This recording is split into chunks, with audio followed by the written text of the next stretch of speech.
ఇవన్నీ బాగుండాలంటే పార్లమెంట్ లో రిప్రజెంటేటివ్స్ బాగుండాలి. వన్ నేషన్ వన్ ఎలక్షన్స్ వ్యవస్థలో ఈ తేడాలేవి ఓటర్లకు స్పష్టంగా అర్థం కావు. వన్ నేషన్ వన్ ఎలక్షన్స్ వల్ల అత్యంత ప్రమాదకరమైన అంశం ఏంటంటే ప్రభుత్వాల అకౌంటబిలిటీ పూర్తిగా మాయమవ్వడం. డెమోక్రసీనా ఆటోక్రసీనా?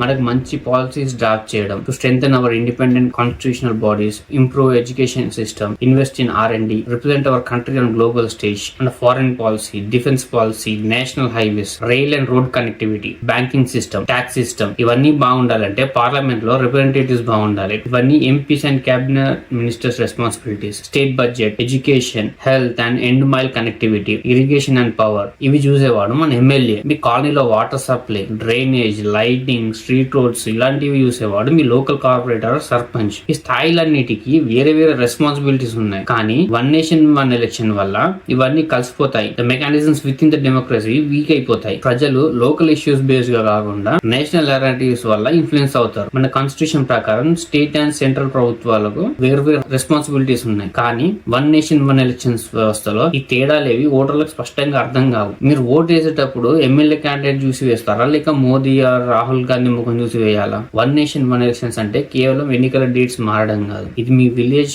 ఆర్ మీ ప్రాంత స్వరం మౌనం అవ్వడం. మన కాన్స్టిట్యూషన్ చెప్పేది యూనియన్ ఆఫ్ స్టేట్స్. కానీ వన్ నేషన్ వన్ ఎలక్షన్స్ వల్ల యూనియన్ మాత్రమే మిగులుతుంది. స్టేట్స్ వాయిస్ క్రమంగా తగ్గిపోతుంది. There will be a loss of democratic accountability. One nation one elections వల్ల అత్యంత ప్రమాదకరమైన అంశం ఏంటంటే ప్రభుత్వాల అకౌంటబిలిటీ పూర్తిగా మాయమవ్వడం. కరెంట్లీ ఎవ్రీ ఇయర్ ఎక్కడో చోట ఏదో ఒక ఎలక్షన్ జరుగుతూనే ఉంటది. గవర్నమెంట్ తప్పు చేస్తే, రాంగ్ పాలసీస్ తీసుకుంటే ఓటర్స్ బై ఎలక్షన్స్ లో వాళ్ళు కోపాన్ని చూపిస్తారు. ప్రజలు మిమ్మల్ని తిరస్కరించారని చెప్పేసి అపోజిషన్ పార్టీస్ గవర్నమెంట్ మీద ప్రెషర్ చేస్తాయి. కానీ వన్ నేషన్ వన్ ఎలక్షన్ వ్యవస్థలో 5 years లో ఎలాంటి ఎలక్షన్స్ లేవు. ప్రభుత్వం ఎంత తప్పు చేసినా, ఎంత కరప్షన్ చేసినా, ఎంత హార్ష్ గా ఇంజస్టిస్ చూపించినా ఓటర్స్ ఏం చేయలేరు. అపోజిషన్ పార్టీలకు కూడా ప్రభావం లేకుండా పోతుంది. ఇది డెమోక్రసీనా ఆటోక్రసీనా?